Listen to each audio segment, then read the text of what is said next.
Paz seja convosco, irmãos. É bom estar mais uma vez aqui com vocês, podendo compartilhar a respeito da palavra do Senhor. Prazer estar fazendo este momento, vindo aqui semana após semana para deixar esse trabalho, né, essa mensagem para você. É sempre um prazer poder compartilhar do amor de Cristo. Hoje nós vamos para a mensagem do Senhor, mas antes de tudo eu queria pedir que você compartilhasse o vídeo, que você ajudasse a divulgação desse trabalho, que você possa fazer realmente, você possa compartilhar o vídeo com quem precisa, com algum jovem, que a vida dele seja abençoada. Nós vamos ler Atos dos Apóstolos, no capítulo 22 e o versículo 6. Nós estamos dando continuidade a uma série de mensagens chamada Nada é em Vão, que trata, a respeito da prisão de Paulo, daquela viagem de Paulo de volta a Jerusalém para ser preso.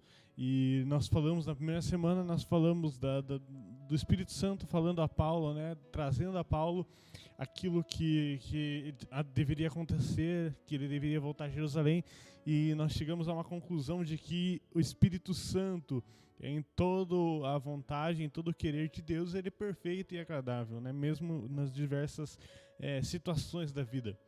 Na semana passada nós falamos a respeito, nós tratamos mais a respeito da ajuda dos irmãos em compartilhar o fardo com Paulo, no momento que eles começam, que ele vai caminhando, ele vai parando de lugar em lugar, ele vai conhecendo irmãos e ele vai recebendo orações dos seus irmãos, orações dos irmãos da igreja, a respeito desse querer do Espírito Santo na vontade dele. Nós vimos que Paulo ele foi bem incisivo quanto o dever dele de ir até Jerusalém. E nós vamos ler aqui no capítulo 22 e no versículo 6, diz assim a palavra do Senhor. Ora, aconteceu que indo de caminho e já perto de Damasco, quase ao meio-dia, repentinamente grande luz do céu brilhou ao redor de mim. Nesse momento, Paulo ele já estava chegando em Jerusalém, ele já estava em Jerusalém, ele já havia sido preso, ele estava sendo interrogado pelos romanos, e naquele momento era costume deles apresentar ao povo judeu, apresentar aos sábios de Jerusalém aquele prisioneiro, para que eles acusassem, formalizassem a acusação contra o presidiário, assim como foi feito com Jesus, quando Jesus foi levado até o povo e o povo disse para matar Jesus. Paulo também foi dado aos judeus para que eles dessem o veredito, para que eles acusassem Paulo do que ele havia praticado, para que assim pudesse acontecer a formalização da acusação, para eles poderem acusar Paulo de algum crime. E nesse momento Paulo ele chegou diante de Jerusalém, ele falou com o povo, ele estava falando com o povo e ele está narrando a salvação dele, está narrando a vontade que Deus, aquilo que Deus fez na vida dele no caminho de Damasco. Ele diz: ora, aconteceu que, indo de caminho e já perto de Damasco, quase ao meio-dia, repentinamente grande luz do céu brilhou ao redor de mim. No versículo 7 ele diz: então caí por terra, ouvindo uma voz que dizia: Saulo, Saulo, por que me persegues? Então ele estava narrando aquilo que havia acontecido com ele, para que os judeus conhecessem a história de Paulo, para que eles soubessem o que Paulo tinha passado. Nesse momento, Paulo ele começa se você pegar a história, ele começa a se defender das acusações dele. Então, a princípio, quando ele chega apresentado ao povo de Israel, ele chega naquele momento, a primeira coisa que ele faz é falar em hebraico com o povo de Israel, é falar em hebraico com aquelas pessoas que estão acusando ele, para que eles percebessem que ele era israelita, que ele também falava o mesmo idioma, que ele compreendia o mesmo idioma, que ele era judeu, assim como o judeu que estava o acusando. E ele começa a contar e começa a falar com o povo e contar a sua história. E olha uma coisa interessante do texto que nós tiramos hoje. todas as vezes que nós estamos em luta, que nós estamos lutando, nós estamos batalhando, quando o Espírito Santo de Deus nos chama, nós somos chamados a fazer algo, nós devemos lembrar de onde Deus nos tirou. Lembrar das coisas que Deus fez por nós. É interessante porque Paulo ele começa a narrar, ele começa a dizer aquilo que aconteceu na vida dele, aquilo que aconteceu na vida, na vida espiritual dele. Ele conta, ele fala ali, né, os versículos acima, ele fala, olha, eu fui lá, eu fui contra os judeus que eram a favor do caminho, que eram a favor de Cristo, eu persegui os cristãos, eu fui um dos mais zelosos dentro do judaísmo, eu fui um dos mais zelosos contra a lei, eu persegui, eu matei, e ele vai falar a respeito que ele segurou as capas, que ele ajudou diversas pessoas a matar, diversos assassinos, ele ajudou por causa da vontade dele em seguir a lei. Então ele conta o momento da conversão dele. Aquilo que aconteceu na vida dele, o encontro com Cristo, o que aconteceu naquele encontro com Cristo. Quando nós paramos para analisar o texto, quando nós vemos a mensagem do Senhor nesse texto, neste momento, Paulo ele está lembrando aquilo que aconteceu. No versículo 8 ele diz, perguntei, quem és tu, Senhor? Ao que me respondeu, eu sou Jesus, o Nazareno, a quem tu me persegues. É interessante porque Cristo, todas as vezes que ele encontra com alguém, todas as vezes que ele encontra com uma pessoa, essa pessoa tem que ser mudada, essa pessoa tem que ser restaurada. A mensagem de Cristo, ela vai apontar para essa transformação no homem.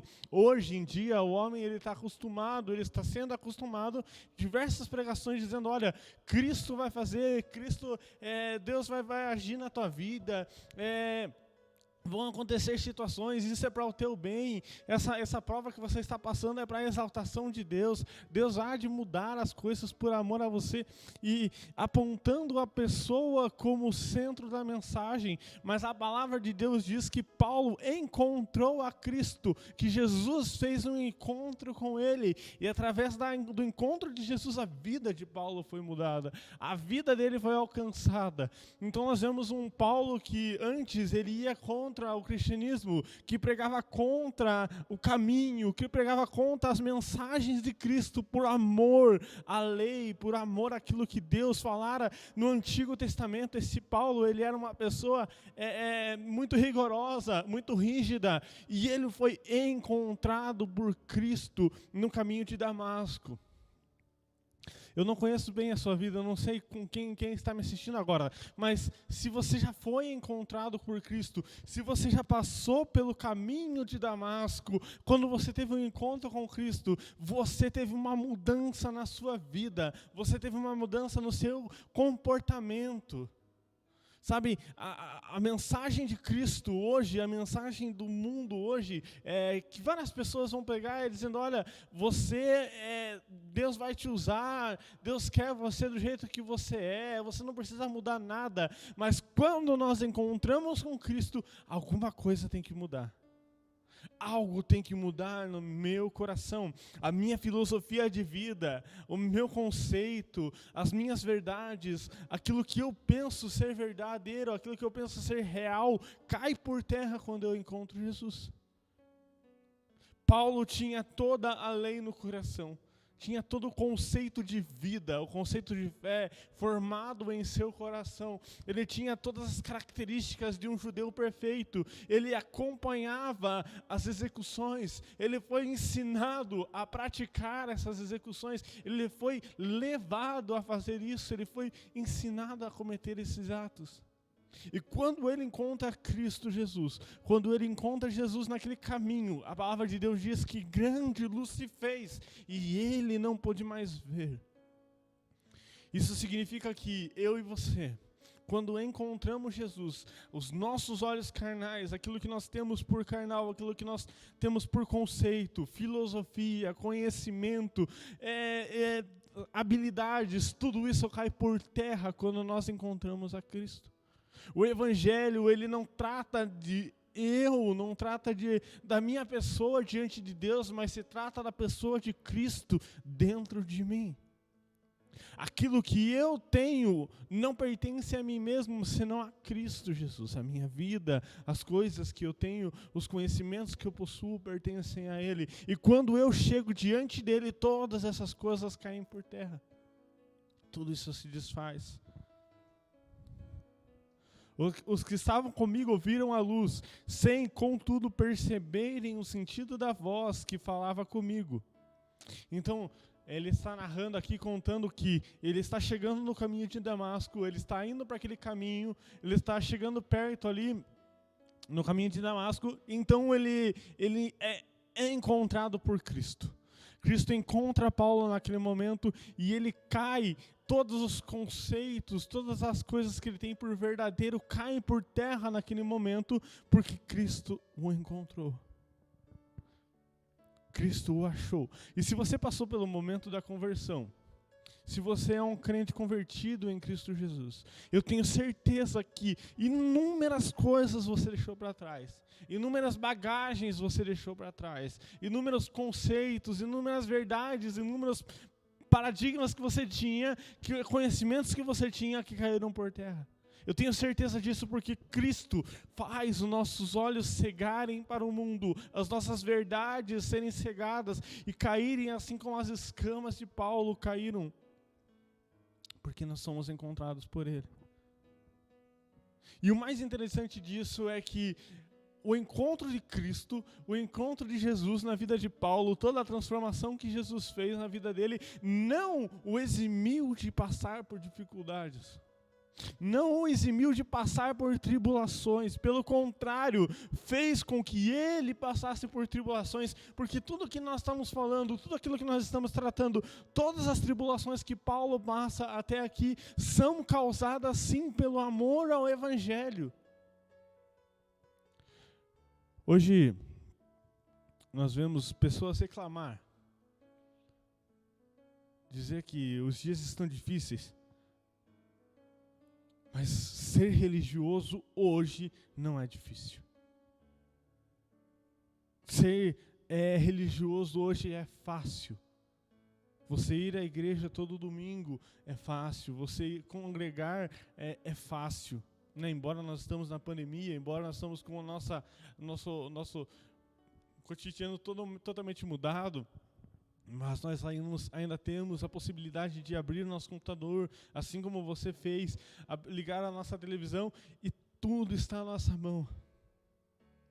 Mas e no momento em que Paulo foi perseguido, uma geração que está acostumada a viver debaixo dos seus prazeres, debaixo da sua vontade, em que a sua vontade, em que o eu é o principal, o eu é o central, não está preparada para viver um cristianismo verdadeiro, não está preparada para viver uma religião em que Cristo é o centro das coisas, porque essa geração, a nossa geração, está acostumada a viver debaixo do eu sou beneficiado, eu sou o amado por Deus, mas a palavra de Deus diz que nós estamos em pecado, nós só somos salvos pela graça de Cristo Jesus, é Ele quem permite que nós sejamos salvos, porque se não for a Jesus Cristo na cruz do Calvário, eu e você estávamos condenados à morte eterna, ao fogo eterno, porque era esse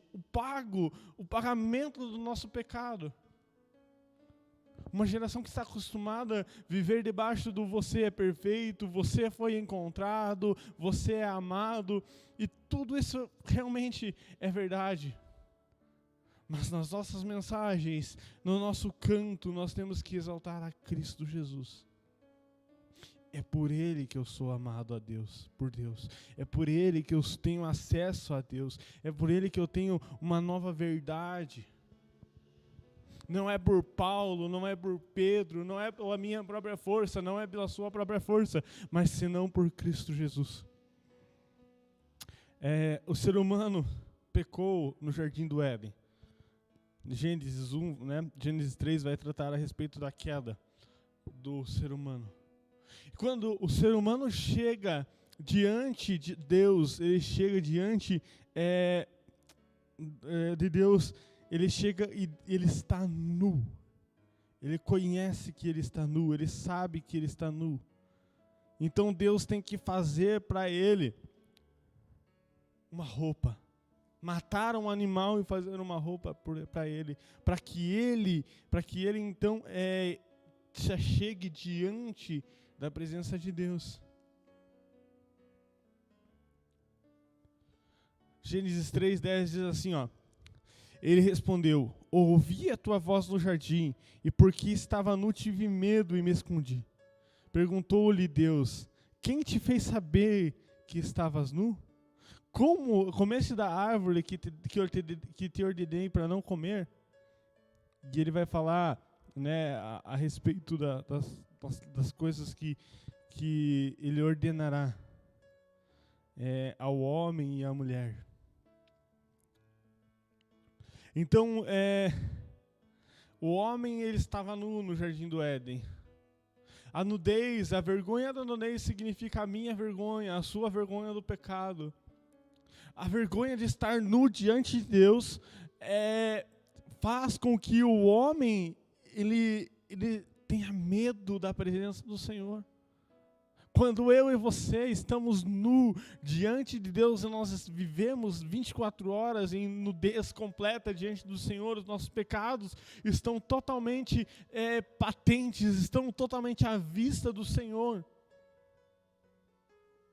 Então, está totalmente à vista de Deus, nós não conseguimos esconder.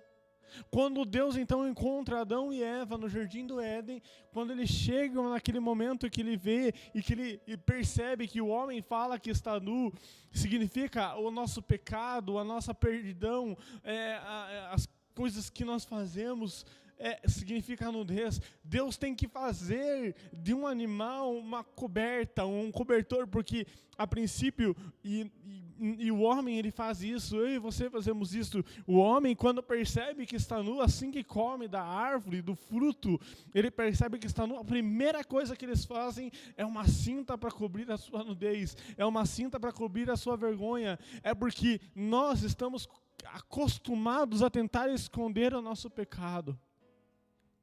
Nós estamos acostumados a tentar esconder a nossa perdidão. Nós estamos acostumados a tentar dar um jeito no nosso pecado, mas quando nós chegamos diante de Deus, e é interessante porque o homem ele faz, quando ele peca, que ele percebe que está nu, ele faz uma cinta e ele cobre apenas a parte de cima, a parte de baixo, a parte genital. E quando Deus chega, ele ainda se sente nu, ele ainda se sente completamente nu, e Deus fala: mas como é que você sabe que você está nu? Como é que você sabe que você está nu? Então, Deus tem que fazer para o homem uma coberta, uma roupa, uma veste, e mata um animal para que possa vestir o homem. E aquilo, o cordeiro que foi morto por nossos pecados, na cruz do Calvário foi Jesus Cristo. Ele foi o cordeiro, o sacrifício perfeito que cobre o meu e o teu pecado. A palavra de Deus diz que não há mais condenação para aqueles que estão em Cristo Jesus, porque eles estão cobertos por Cristo Jesus. Eles estão cobertos por Cristo. Jacó, quando vai enganar o seu irmão, por mais que ele está fazendo um ato completamente errôneo, pecador, fazendo alguma coisa que não era o ideal, que estava roubando a primogenitura do filho mais velho, quando ele chega diante do pai, e o pai toca nele e vê a penugem, né, vê os pelos que há nele, então dá a bênção para ele. Ele mata um animal para que ele possa se parecer com o seu irmão. Ele mata um animal e cobre os seus pecados, cobre a sua nudez. O Evangelho não se trata de mim e de você. O Evangelho se trata de Cristo Jesus em nós. Se trata da obra perfeita dele na minha e na sua vida. Não se trata do que eu posso fazer ou quem eu sou no reino, mas se trata de quem Cristo é em mim. Quem Cristo é na minha vida. Quem Cristo é na minha pessoa. Porque quando Jesus encontra eu e você, ele encontra um ser imperfeito, imoral, um ser caído, um ser que está na nudez do seu pecado. Ele encontra alguém que está na vergonha do seu pecado, e ele então decide cobrir-nos com a justiça, cobrir-nos com a graça poderosa dele. O Pai hoje nos ama, mas não porque eu sou perfeito, não porque eu sou a obra perfeita dele, não porque ele me criou no Jardim do Éden, não é por isso que ele me ama, é por Cristo Jesus que ele me ama. É Cristo que faz eu ser amado, é Cristo que faz eu ser aceito por amor a ele. Nós podemos dizer, as pessoas podem falar, tá, mas nós somos amados desde o início do mundo. Nós fomos criados no início de tudo. Mas nós só fomos amados a partir do momento que Cristo morreu por nossos pecados. Porque se nós então não recebêssemos do amor de Cristo, se nós não recebêssemos do sacrifício perfeito de Jesus na cruz do Calvário, nós estávamos mortos. Se Jesus não tivesse morrido por mim e por você, nós estávamos mortos. Se Paulo não fosse encontrado no caminho de Damasco, se Paulo não fosse encontrado naquele momento, ele seria morto, ele estaria perdido e nós não conheceríamos Paulo. É por Cristo que ele foi salvo. É por Cristo que ele foi encontrado. E a convicção de Paulo nesse momento, a convicção dele, em que ele tem total convicção do chamado dele. Esse momento que ele está passando, que ele está sofrendo, que ele está sendo acusado, que ele está sendo prestes a ser morto, ele só passa por tudo isso, ele só está passando por tudo isso porque ele sabe quem ele é no reino, ele sabe que ele é um ser perdido, que ele é um ser caído, que na essência dele ele é pecador. Ele lembra lá atrás, ele lembra nos versículos anteriores, ele sabe quem ele é, e ele sabe o que Cristo fez na vida dele. Ele sabe que agora, assim como os homens no Jardim do Éden, o homem e a mulher, ele está coberto por Cristo Jesus, o nosso Senhor e Salvador, o sacrifício perfeito. Quando Deus me vê e vê você, Ele não enxerga os nossos pecados, mas é por amor a Cristo Jesus. Nós temos acesso ao Senhor, porque Ele nos amou. Se nós, como cristãos, pregarmos o eu, o fulano de tal, a pessoa de tal, nós vamos cair, nós somos fracos. Mas Cristo é forte em nós.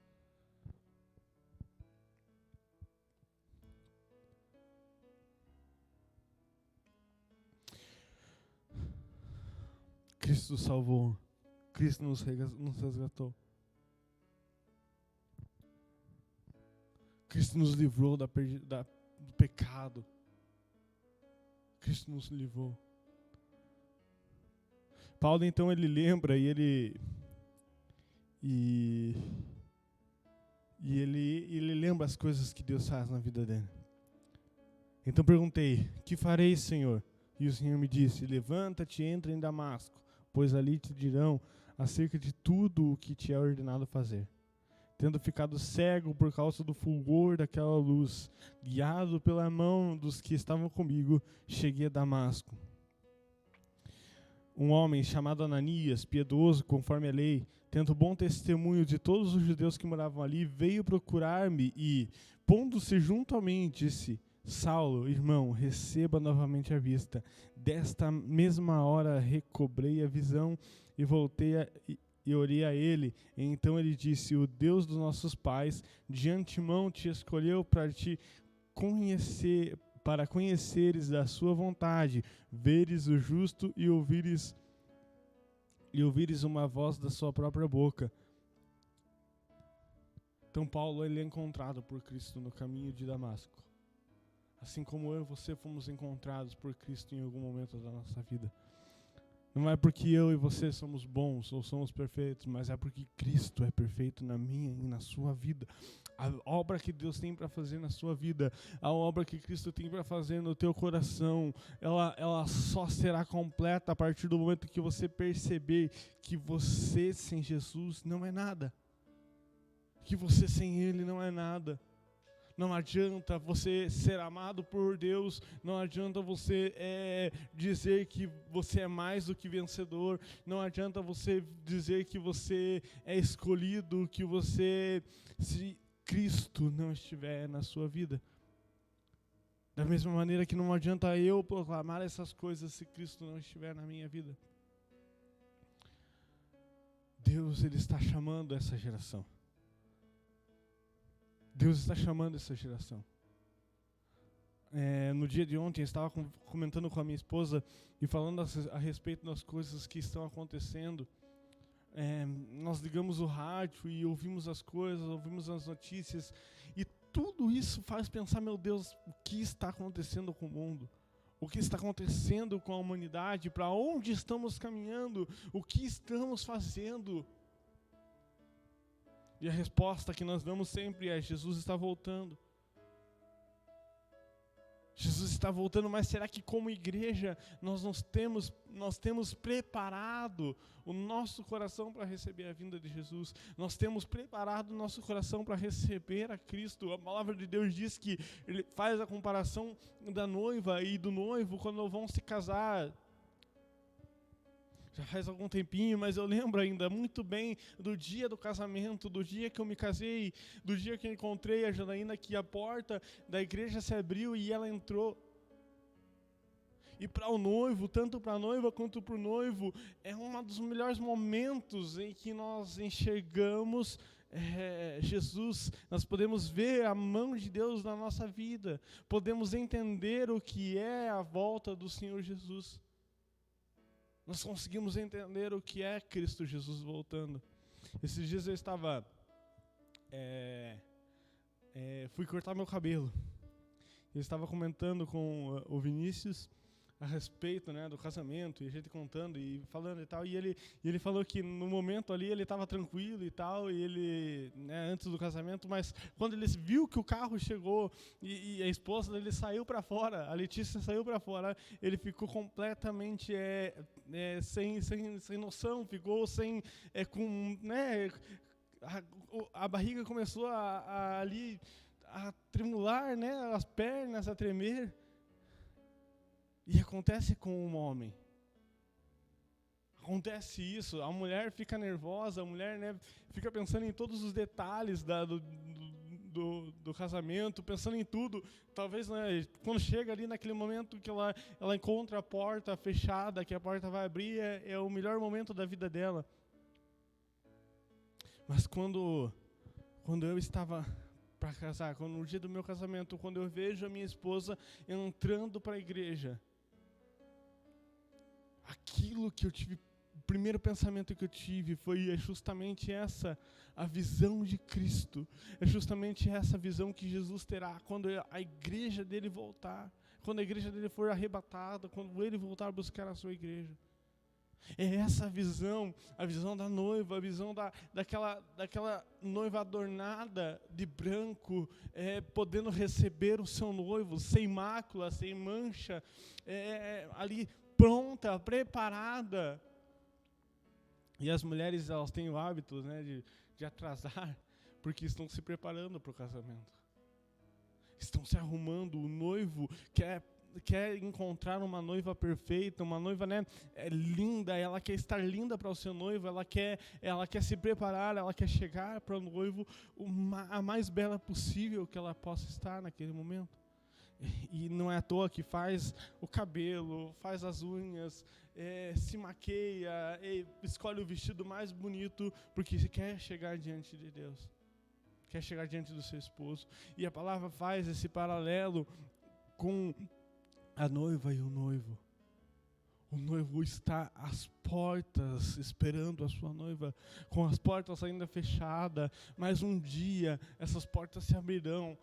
A palavra do Senhor diz que a gente não sabe quando, é como o ladrão que vem à noite, nós não sabemos o dia nem a hora. E será que os nossos adereços como igreja, como jovens, será que as coisas que nos adornam, os enfeites, será que a nossa roupa está apresentável diante de Jesus? Será que tudo isso está apresentável diante dele?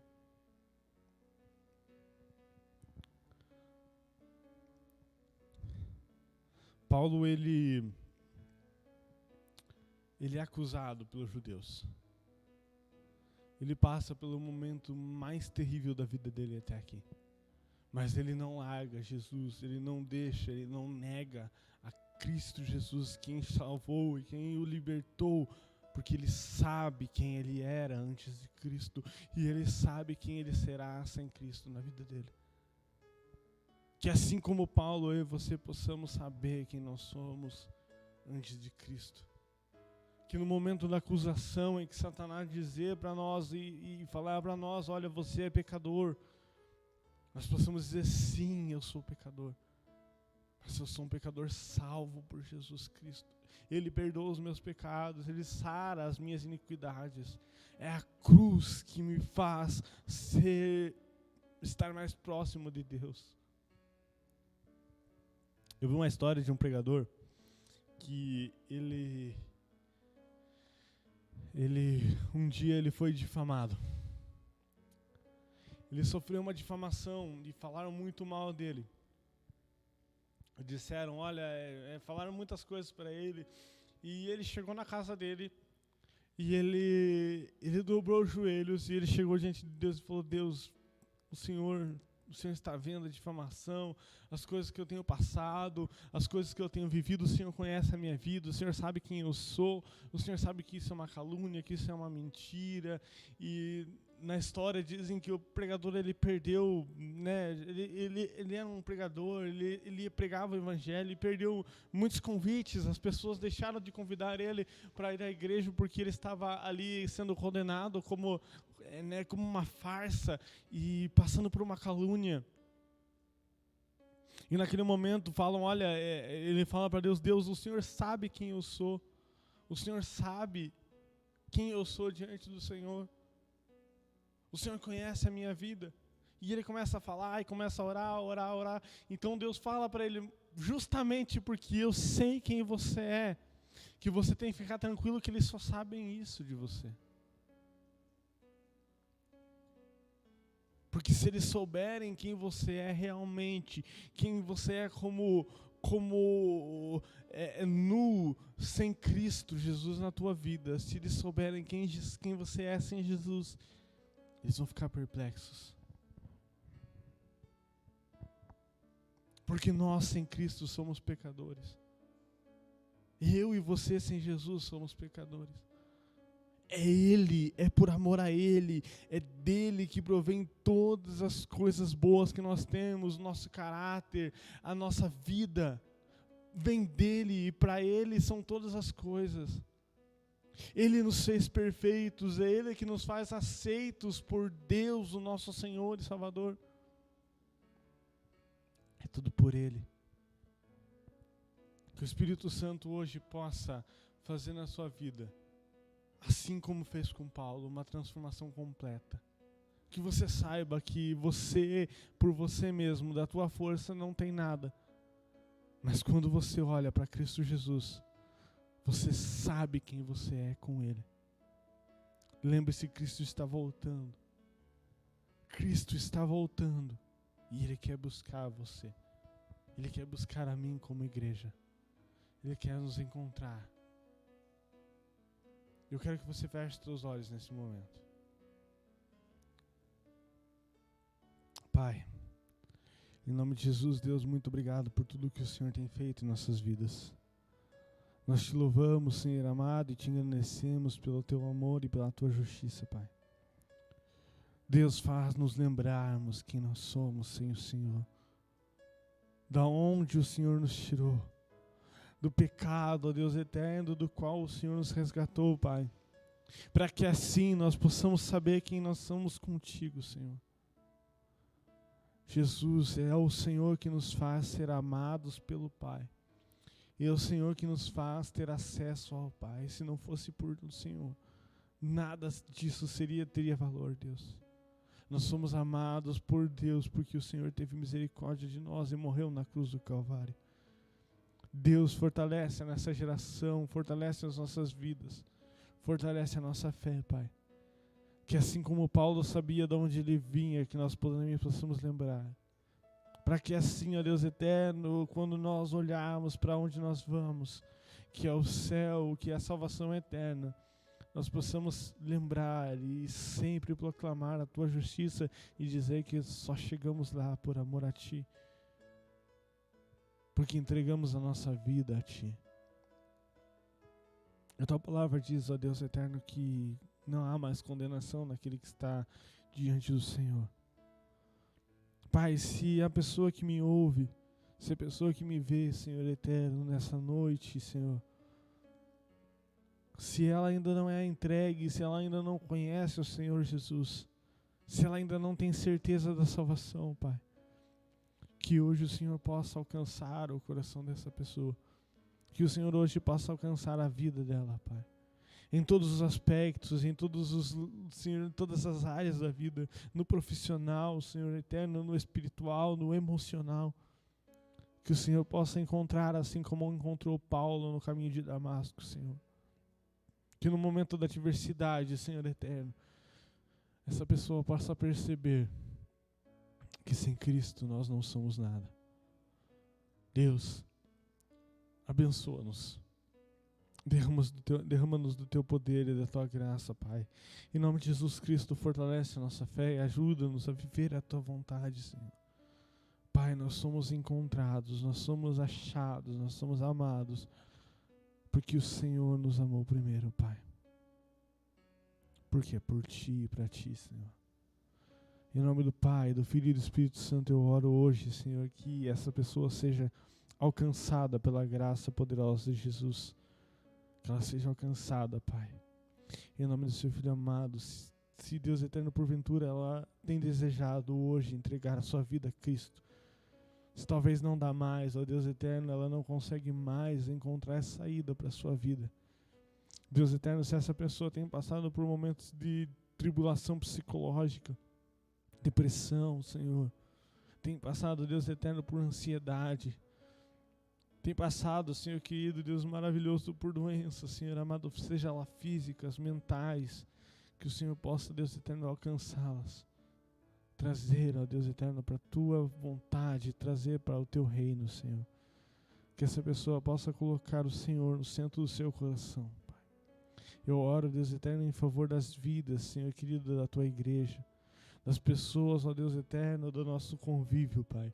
Que o Senhor possa alcançá-las, Deus eterno, em nome e por amor de Jesus Cristo, Deus. Alcança cada jovem, cada adolescente, cada junior, para a honra e glória do Seu nome, Pai. Derrama o Teu poder e a Tua graça sobre as nossas vidas, Senhor.